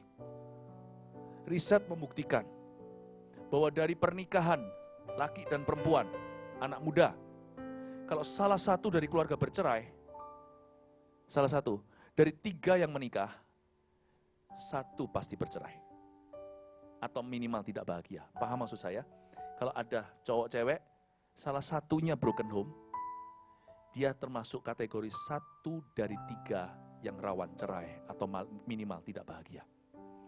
Kalau cowok dan cewek, dua-dua dari broken home, maka 1 dari 2 orang seperti ini yang menikah, rawan cerai atau minimal tidak bahagia. Itu bicara apa? Bahwa cinta gak cukup kan untuk sebuah rumah tangga? Dibutuhkan komitmen turun-temurun, perjuangkan a committed relationship, hubungan yang komitmen. The most joyful relationship is a committed one.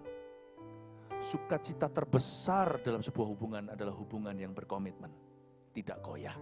Bapak Ibu Saudara, dari sini saya tahu, dan saya dapat kesimpulan dari riset seperti ini, bahwa keluarga yang bahagia adalah, atau pernikahan yang bahagia adalah kado terbesar yang kita bisa berikan kepada anak-anak kita. Bahasa kasih yang disengaja adalah komitmen. Yang kedua, tulis kesetiaan.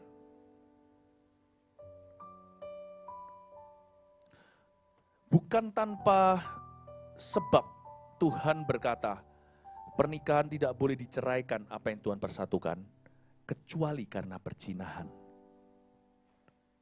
Bukan kebetulan. Tuhan tidak menghalalkan cerai nikah. Tapi Tuhan tahu betapa seriusnya dan berbobotnya dosa perselingkuhan atau ada pihak ketiga dalam sebuah keluarga. Tuhan mengerti dampak damage atau kerusakan pada seorang manusia, apalagi wanita. Saya tidak pernah melihat sebuah keluarga yang pernah dirongrong, dirusak dengan pihak ketiga atau terjadi perselingkuhan atau perzinahan, infidelity, yang bisa kembali sama. Pulih bisa, diampuni, nggak cerai, tetap lanjut dalam pengampunan bisa. Tapi tidak pernah sama, titik. Kaki saya pernah operasi. Dulu sini saya itu besar ototnya. Tapi setelah saya operasi berapa tahun yang lalu, lutut kaki kanan saya ini. Hari ini saya latihan juga berat, calisthenics, squat kadang-kadang ratusan kali dalam 1 jam. Tapi my leg, saya tanya sama dokter saya, kenapa kok nggak bisa kembali semula? Dia bilang, sekali ini atrofi atau kempis ototnya, tak pernah bisa kembali di shape yang sama. Minum ice cream seperti ini, kalau dia udah leleh, masukin lagi kulkas, dia nggak akan pernah kembali ke bentuk semula. The best kind of marriage, happiness, is an unruined one. Kebahagiaan yang terbaik adalah kebahagiaan yang tidak pernah dirusak. Pertahankan. Kalau sudah dirusak, pengampunan. Tapi alangkah baiknya orang yang tidak pernah merusak hubungannya. Karena itu avoid atau hindari perselingkuhan at all cost atau dengan segala harga yang harus kau bayar, hindari. Jangan pernah momok ini masuk dalam rumah tanggamu, karena anak-anakmu tak akan pernah sama lagi. Kesetiaan di sini sebenarnya dalam bahasa Inggrisnya fidelity, bukan faithfulness. Fidelity di sini artinya kesetiaan antara suami dan istri yang tidak boleh ada pihak ketiga. Nah, Bapak Ibu Saudara, kesetiaan ini juga dapat dimulai sejak pacaran. Saya beritahu sama anak-anak saya seperti ini. Ini saya mau bicara dengan yang wanita dulu. Ingat, kalau kamu memang betul-betul mau mencari kebahagiaan langgeng dalam rumah tanggamu, kalau kamu cinta masa depanmu, kamu tidak akan merusaknya sekarang. Kalau seorang laki-laki mengaku cinta sama kamu, tapi dia tidak setia kepada kekudusan, maka kamu jangan percaya sama sekali cintanya. If he can steal from you right now, he can still behind you someday. Seorang wanita lajang adalah kebodohan untuk memberikan tubuhnya, baik itu sampai persetubuhan atau tidak sampai ke sana, kepada boyfriend atau pacarnya.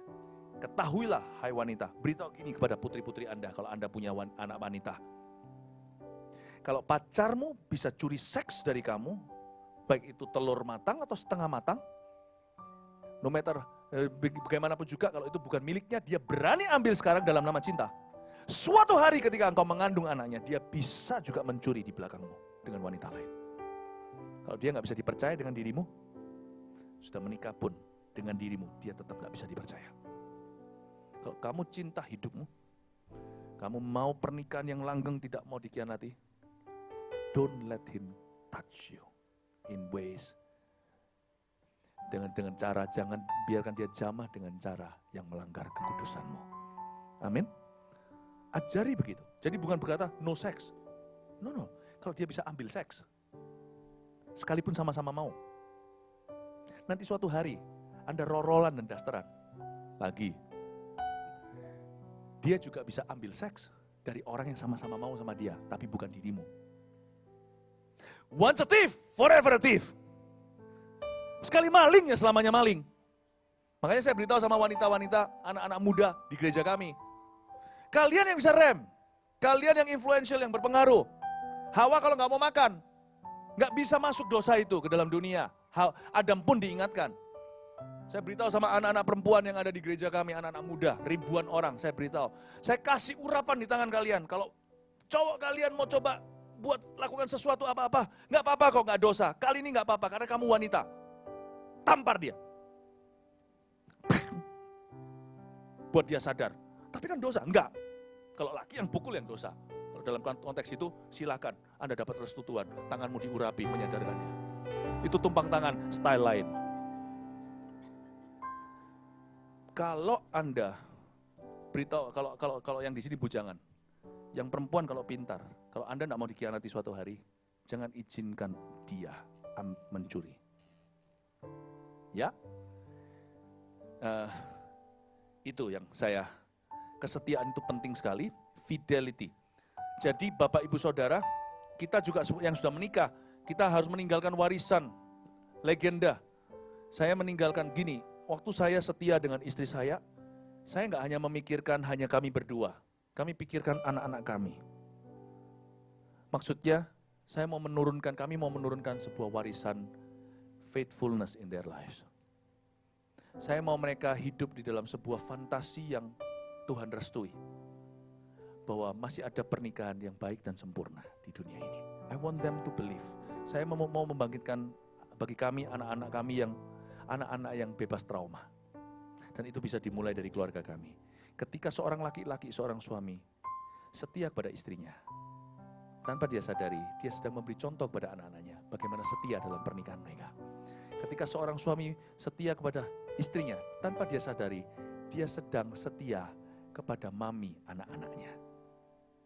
Karena itu seorang laki-laki atau perempuan yang menyalahi kesetiaan atau janji nikahnya, yang dia korbankan bukan pernikahannya, tapi masa depan anak-anaknya. Yang dia korbankan, yang dia bunuh adalah putra-putrinya. Karena itu Yesus tahu dosa ini bahaya sekali. Dan dosa ini satu-satunya yang bisa diizinkan sampai ke perceraian. Jangan pernah main-main dengan ini. Kalau Tuhan berkata ini bahaya, hindari dengan segala cara. Dan dimulai perselingkuhan tidak tentu dari fisik. Bapak-bapak terutama di sini, mari kita yang namanya setia dimulai dengan pembicaraan kita. Laki dengan laki kalau kumpul, please jangan ikut-ikutan bicara tentang wanita. Dan jangan sampai kita itu terpancing untuk menceritakan dengan gaya lelucon, merendahkan istri kita di hadapan sesama jenis saja. Contohnya laki dengan laki cerita tentang istrinya, tidak patut atau appropriate itu. Karena itu biasanya budaya pria di mana-mana. Apalagi cerita sama lawan jenis istrinya, itu a big no-no. Perselingkuhan tidak dimulai di ranjang. Perselingkuhan dimulai dari mulut. Ini banyak orang nggak tahu. It doesn't start from the bed. Salah. Bed is the celebration. Ranjang adalah perayaan kesalahan. Selalu dimulai dengan melanggar kidung agung. Engkau dan aku adalah kebun tertutup. Orang lain tak perlu tahu. Jangan pernah cerita-cerita bercanda soal pasangannya. Yang wanita juga sama. Ketika Anda ceritain tentang apa yang terjadi di ruang Anda, kalau itu bukan dalam konseling yang dapat dipertanggungjawabkan, cerita dengan teman-teman pas arisan, ngomong tentang suaminya, Anda sedang menelajaki suamimu di depan teman-teman wanitamu. Jangan terkejut kalau terjadi sesuatu nantinya. Apalagi cerita dengan cowok lain tentang suami Anda. Itu adalah perselingkuhan dimulai karena Yesus bagi pria dari mata. Tapi seringkali dari mulut juga. Jaga kesetiaan. Ketika Anda setia, menjaga kebun tertutupmu, itu adalah kasih yang disengaja. Anda harus rem diri.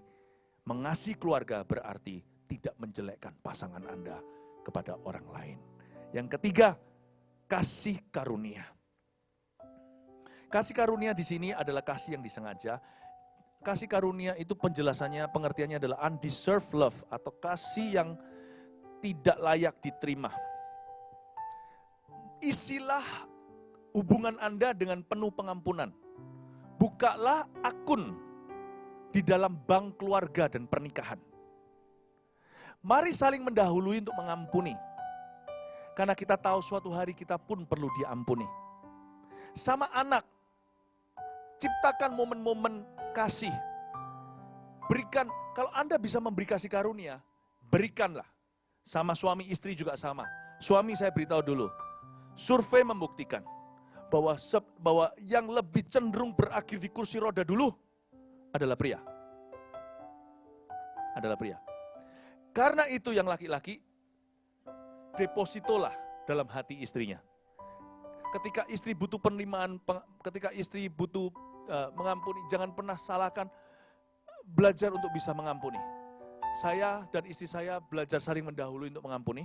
Ketika nanti dibutuhkan untuk di-cashkan pengampunan, lebih mudah untuk keluar dari ATM-nya. Paham maksud saya? Saya kasih contoh dengan anak-anak. Dari sejak kecil kalau anak saya salah, ya kan? Pecahkan vas contohnya. Ini adalah klise sekali, contoh yang klise. Kalau anak saya pecahkan vas, ya, saya akan berusaha pakai momen-momen seperti itu untuk mengampuni. Toh percuma kalau saya marah, sindir atau kucilkan dia, nggak berguna. Seperti kita, waktu kita kecil, banyak di antara kita tidak banyak menerima kasih karunia. Sebagian besar kita dibesarkan di dalam keluarga yang dikit-dikit dihukum, dikit-dikit dihukum. Kalau anak saya pecahkan vas gitu ya, dia ngaku sama saya akan kasih dia pengampunan. Saya punya rasio begini, matematika. Saya kasih dia, saya pinjamkan dia banyak kasih karunia. Nanti waktu dia beranjak dewasa, dia lebih mendengarkan saya kalau saya beri dia peraturan. Anak yang sudah mengecap kasih, lebih mudah untuk patuh dan taat. Daripada anak yang kurang kasih, biasanya memberontak. Ya, nanti kalau sudah beranjak dewasa, kita bisa kasih curfew, ngomong soal ini itu, puji Tuhan hingga hari ini anak-anak kami nurut kalau kami kasih perintah ini dan itu. Karena dari kecil, hampir selalu kami berhasil memberi dia kasih karunia. Kalau dia salah, kami akan beritahu kesalahannya di mana. Kami akan peluk, tapi saya beritahu kekecewaan saya di mana. Tetapi ujungnya selalu mengampuni. Papa bersyukur kamu gak apa-apa, vasnya pecah tapi tanganmu gak berdarah. Sering-sering pakai bahasa seperti ini. Sebenarnya itu investasi. Suatu hari bahasamu ketika berubah menjadi bahasa yang tegas, melarang mereka sesuatu, mereka lebih mendengarkan. Kalau mereka banyak terima kasih sejak masa mudanya. Suami istri juga sama. Kebanyakan kita lebih saling menyalahkan, saling menuduh, saling memojokkan. Nanti pada suatu hari ketika kita membutuhkan, tidak ada kasih karunia yang keluar. Saya beritahu Bapak Ibu Saudara, kasih karunia itu penting untuk ditabung. Tabunglah dalam keluargamu. Undeserved grace itu. Undeserved grace itu apa? Undeserved love. Kalau yang pecahkan vas di rumah saya adalah anak saya ampuni. Hanya karena dia adalah anak saya. Kalau yang pecahkan vas di rumah saya adalah orang yang saya tidak kenal tiba-tiba masuk ke rumah saya panggil polisi. Maksud saya begini, memang hidup tidak fair. Terhadap anak dan istri sendiri, hai bapak-bapak, jangan terlalu perhitungan. Belajar murah hati dan mengampuni. Saya pun gagal berkali-kali di area ini. Tapi I think so far so good. Lebih banyak rasio, lebih banyak porsi saya mengampuni mereka, anak-anak saya, daripada saya menyalahkan mereka. Bapak Ibu, saya kasih ini nomor 3 bahasa kasih karunia. Kata I forgive you itu harus sering muncul. Kasih yang disengaja. Biasakan I forgive you. I forgive you. Harus disengaja, karena itu tidak akan muncul. Kata I'm sorry bagi yang salah, harus sering muncul juga. Amin Bapak Ibu. Yang terakhir, yang keempat, kelemah lembutan. Lemah lembut harus disengaja. Apalagi bagi orang yang pulang kantor ada masalah. Dan di jalan macet seperti di Jakarta. Pastikan ketika Anda belum pulang ketemu dengan pasangan. Atau ketemu dengan anak-anak Anda. Bersama-sama ketemu keluarga. Anda pulang dengan roh yang lebih sayang. Roh yang lebih lembut. Yang lebih sabar. Saya banyak belajar di area ini. Karena hidup saya ini, tipe pekerjaan saya ini stresnya tinggi. Saya harus berhadapan dengan banyak hal, dan saya juga harus secara urusan pekerjaan di bawah saya ada 1.000 paid staff. Mungkin tidak besar bagi korporasi Anda, tapi it's pretty big for a church. Saya harus manage 1,000 workers every day, tiap hari. Kadang-kadang pulang ke rumah, nggak bisa bedain ini anak atau worker saya. Kita pulang membawa stres kerja, dan itu salah. Kita harus sengaja, kelemah lembutan itu harus di-setel di FM dan AM-nya Tuhan. Kalau enggak gitu, hidup ini penuh dengan stres. Di jalanan aja bisa stres sekali. Make sure, pastikan sebelum pulang ke rumah, Anda persiapkan hatimu. Pulang lebih lembut, pulang lebih sengaja untuk melembutkan diri kepada anak dan istri. Amin Bapak Ibu Saudara. Bedakan, anak bukan pegawai Anda. Istri bukan pegawai Anda. Mereka bukan bos Anda, bukan kolega. Pulang, selalu siapkan diri. Sebelum saya pulang dari luar negeri atau luar kota, selalu saya di lounge, pasti akan pakai cuci muka, saya pasti akan freshen up, saya pasti akan sikat gigi dulu, saya pakai minyak wangi, di tas saya itu ada minyak wangi, tapi saya pakai bukan untuk pergi ke meeting saya, selalu untuk pulang ke family. Saya selalu beritahu sama gereja, jemaat kami, I smell my best when I'm with my family. Saya paling fresh atau paling segar ketika dengan keluarga. Selalu pulang, ready. Mari, ini ya kasih yang disengaja. Kasih harus sungguh-sungguh. Kasih itu harus mempersiapkan diri. Jangan keluarga dikasih asal-asalan, apalagi kalau Anda dan saya adalah orang yang sibuk. Sebelum pulang ke rumah dari kerja atau bepergian, pastikan Anda pulang, hati Anda siap dan lebih lembut. Anda memasuki momentum terpenting hidupmu. Sebab tidak pernah sama sekali orang di ranjang kematian, saya pendeta sering antarkan orang ke gerbang sorga. Tidak pernah sekalipun saya mendengar penyesalan mereka bunyinya begini. Oh, andai kata aku bisa hidup lagi lebih lama atau kembali muda atau mulai baru. Aku pasti mau lebih banyak waktu di kantorku. Nggak pernah saya lihat orang mau mati, menyesal, nggak punya waktu yang cukup untuk kerja. Selalu penyesalannya bunyinya begini. Andai aku bisa mulai lagi, aku ingin punya lebih banyak waktu untuk keluargaku. Apalagi yang waktu untuk keluarga nggak banyak. Jangan disia-siakan, pulang selalu ready. Secapek apapun juga, saya punya komitmen. Pulang ini kasih harus disengaja. Dan disengaja dimulai dari sejak kantor saya atau dari port of embarkation, tempat untuk pesawat saya terbang dari transit mana ke mana, kembali ke rumah. Saya akan jadikan persiapan saya sebelum sampai ke gerbang rumah, dari tempat berangkat saya. Saya sudah siapkan diri, saya sudah beritahu diri sendiri dan wanti-wanti, itu bahasa Surabayanya. Saya akan beritahu pada diri sendiri, hai Philip Mantova, you go home as a father. Kamu pulang bukan sebagai pengkhotbah, pulang bukan sebagai pendeta, pulang bukan sebagai bos, bukan sebagai atasan, pulang bukan sebagai kolega, you go home. Kamu pulang kepada 3 hidung yang biasanya menempel di kaca dan kata Daddy is home. Kamu pulang kepada orang yang dulu aku kejar-kejar setengah mati, doa jengking-jengking, Tuhan biarkan dia mau sama aku. Dan waktu saya sampai di perjalanan saya dari airport ke rumah atau dari tempat kerja ke rumah, saya selalu beritahu pada diri sendiri, I'm about to meet my family. I'm about to meet my family. Itu kebiasaan saya setiap hari. Aku mau ketemu keluargaku. Kayak mempersiapkan diri untuk sebuah KKR itu. Kasih harus disengaja. Jikalau tidak, kemungkinan besar yang jadi korban selalu dapat sisa-sisa. Mau tahu siapa? Orang yang paling penting di hidup Anda. Keluarga. Lemah lembut itu bukan lemah lunglai atau tidak berbuat apa-apa. Lemah lembut itu sengaja membuat diri available. Lemah lembut itu bicara tentang servis kasih. Datang peluk dan berkata, "Hai, how's your day?" Sekarang anak saya sudah segini, nggak bisa hai begitu. Saya peluk, udah lihat ke atas. Udah segini, udah hampir lebih tinggi dari saya, masih umur 13. Saya peluk dia berkata, "How's your day?" Saya kasih smile. Lemah lembut itu bukan kelemahan. Lemah lembut itu memberi diri. Servis kasih. Service charge kalau kita kemana-mana yang kita pentingkan servisnya, hotel itu, perusahaan, restoran itu. Anda memberi servis terbaik nak untuk keluargamu. Karena mereka adalah VIP-mu. Itu prinsip lemah lembut. Kasih yang disengaja. Dan gak apa-apa kok, kita gak usah kasar, gak usah keras. Kadang-kadang kita pulang ke rumah masih bawa jaimnya kerja. Gak perlu. Kemungkinan besar, kalau Anda bisa menanggalkan semua ketegangan, waktu pulang ke rumah, Anda bisa lembut dengan mereka. Ujungnya Anda lebih dicinta sama keluarga. A father, seorang ayah yang bisa, tanda kutip, menelanjangi segala rintangannya dengan keluarganya, biasanya berakhir lebih dicinta. Amin. Siap-siap untuk menangis dengan yang menangis di rumah, untuk tertawa dengan yang tertawa di rumah. Jangan sampai pekerjaan membuatmu jadi kasar pada keluarga. Pekerjaan membuat kita jadi orang lain. Pekerjaan atau dunia menempa kita jadi keras.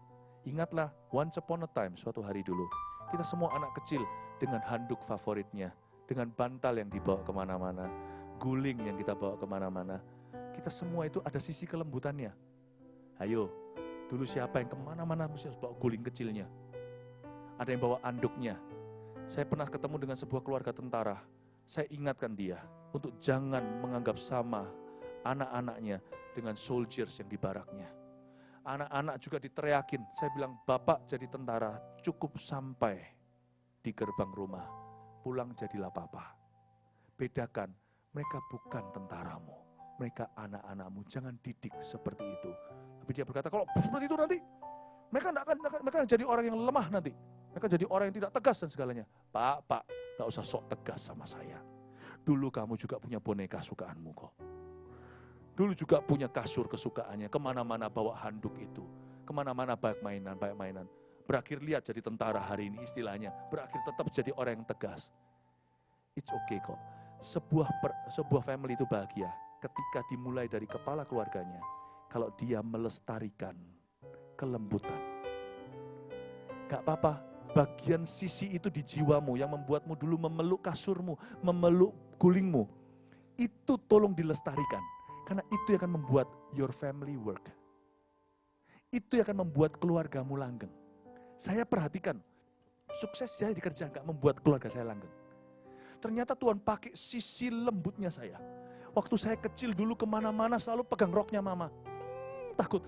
Sisi itu yang saya lestarikan, saya pulang ke rumah kekanak-kanakan. Kekanak-kanakan dalam konteks yang tepat, kalau membuat keputusan saya tidak kanak-kanak. Saya akan jadi papa yang tanggung jawab. Tapi kalau sama mereka, nggak kelihatan sama sekali saya ini pengkhotbah. Nggak kelihatan sama sekali saya pendeta atau apa.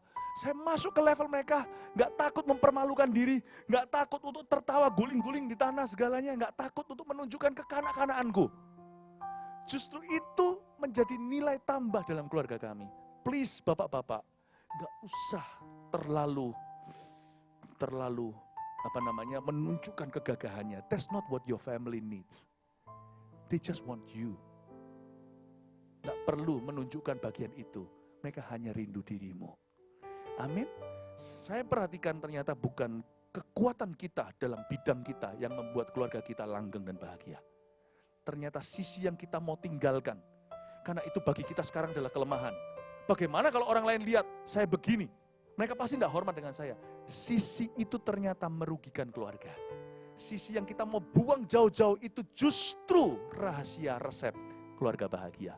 Saya dorong Bapak Ibu untuk jadi orang yang kalau pulang ke rumah memilih untuk lembut dengan keluarganya. Saya baca sekali lagi, saya selesai ayat 8, tetapi yang terutama kasihlah sungguh-sungguh seorang kan yang lain, sebab kasih menutupi banyak sekali dosa. Kasih karunia menutupi banyak sekali dosa. Mari kita bangkit berdiri. Terima kasih Tuhan Yesus. Thank you Jesus.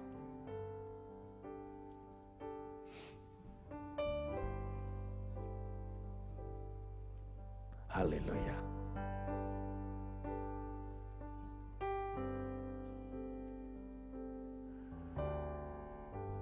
Thank you Lord. Saya merasakan ada anak-anak daripada beberapa kita di sini yang karena papanya jarang menunjukkan emosi, kecuali saat dia jadi emosi. Satu-satunya emosi yang anak-anak itu lihat dari papanya hanyalah amarah. Tidak pernah lihat papanya iba. Anda berhutang banyak, kita berhutang banyak dengan anak-anak kita. Anak-anak kita tidak bertumbuh sebagaimana seharusnya dalam Tuhan. Karena mereka kelaparan. Saya masih ingat pernah sekali waktu anak saya mengatakan mau bicara sesuatu curhat. Saya ikut nangis. Itu ternyata dia ingat dan itu ternyata berdampak buat dia. Saya dulu adalah orang yang sangat keras. Tidak ada yang bisa buat saya nangis. Today I think God has changed me. Saya kira saya yang mengubah keluarga saya. No, really my family has changed me. Keluarga saya mengubah saya. Anak saya waktu yang kecil cerita, masih umur 8, 9, cerita sama saya sesuatu yang membuat hatinya gelisah. Saya meneteskan air mata, saya bisa lihat di matanya dia lihat, sama ini dia lihat saya di KKR, gagah gitu. Dia gak pernah nyangka saya bisa nangis mendengar ceritanya. Dia cerita gelisahnya, dia cerita hatinya. Dan dia peluk saya peluk dia. It's okay to be weak in front of our family. It's okay. Gak apa-apa. Karena Anda tidak tahu itu dampaknya buat mereka. Menjadi lemah dengan mereka, mendengarkan dan berkata, I'm sorry, Papa tadi marah, maaf ya. Itu akan mengajarkan mereka humility. Gak perlu Papa benar selalu. Itu akan mengajarkan mereka rendah hati. Ada beberapa anak-anak kita yang hari ini kita masih defisit hutang, bilang I'm sorry. Saya minta setelah khotbah hari ini, Anda kalau pulang nanti telepon anak Anda sekalipun sudah besar, anaknya sudah punya anak bahkan. If you owe your child an apology, tonight is the right time. Malam ini adalah waktu yang tepat untuk Anda telepon dan berkata, Papa minta maaf. Ada orang di sini yang berhutang berkata I'm sorry sama putra atau putrinya. Jangan tahan, karena kalau Anda mengasihi dia sungguh-sungguh, Anda tidak akan buat dia kelaparan bagian dari gambar hidupnya, gambar dirinya yang masih ada tersisa di Anda tahan-tahan. Dia perlu melihat lemah lembut sang ayah. Karena satu-satunya emosi yang pernah dia lihat adalah ketika ayahnya emosian. Bapak, Ibu, Saudara, kita memegang kunci yang begitu penting dalam diri putra-putri kita. Dan suami, saya nggak bicara sampai ke pernikahan, tapi ke anak-anak juga. Ada juga di sinilah suami yang you owe your wife an apology. Dan ada juga yang sudah berkata lama tidak berkata I love you. Ini waktunya Bapak Ibu, kasih harus disengaja. Ada beberapa orang yang masih merasa bersalah. Ada yang bukan berhutang berkata I'm sorry. Tapi ada yang berhutang berkata I forgive you. Sampai hari ini suamimu masih tidak tahu apakah dia sudah diampuni atau belum. Ini waktunya Anda berkata, kamu ingat ini? I forgive you, aku ampuni kamu. Ada juga pasangan yang belum merasa diampuni. Bapak Ibu, apapun yang Anda hutang, jangan Anda simpan sampai mati. Ini waktunya Anda betul-betul bawa hubungannya Anda kepada Tuhan. Dan betul-betul Anda perbaiki dengan Tuhan, dengan pasangan Anda. Terima kasih Tuhan, terpujilah namamu. Saya undang Bapak Ibu di tempat ini yang merasa ada ganjalan dalam hubungan, dalam keluarga, untuk maju ke depan. Kita berdoa bersama-sama. Silakan kalau ada. Just come. Haleluya. Kasih pasti lemah lembut. Kasih pasti memaafkan. Kasih pasti murah hati. Kasih-Mu, kasih-Mu Tuhan. Kasih pasti lemah lembut. Kasih pasti lemah lembut. Kasih pasti memaafkan.